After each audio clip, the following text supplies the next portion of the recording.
She turned to the nursery and called Yumi.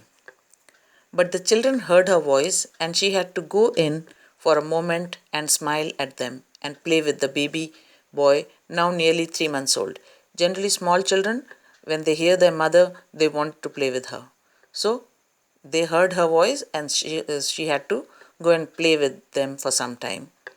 Over the baby's soft black hair, she motioned with her mouth.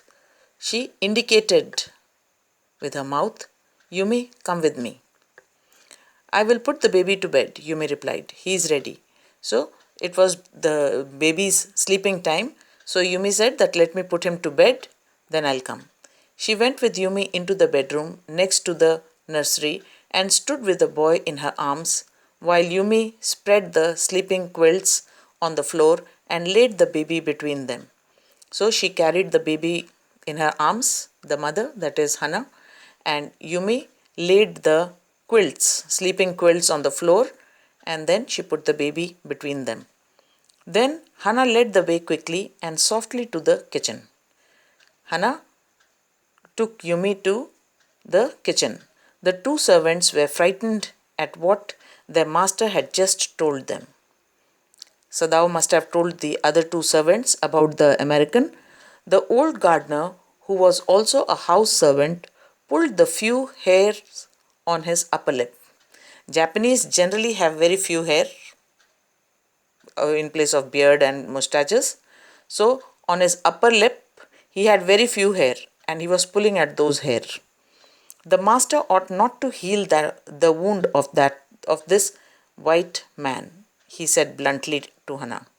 So the gardener, he was quite old and he was a very old servant of theirs. So he boldly said that master ought not to heal the wound of this white man, he said bluntly to Hana. Very straightforwardly, he said that he should not heal the wound of this white man. The white man ought to die. First he was shot, then the sea caught him and wounded him with her rocks. If the master heals what the gun did and what the sea did, they will take revenge on us. He was a very superstitious person. And so, what logic he gave? He said that first the white man was shot, he had a gun wound on him, and then the sea caught him, and then the sea also was rough upon him, and the rocks had reopened the wound.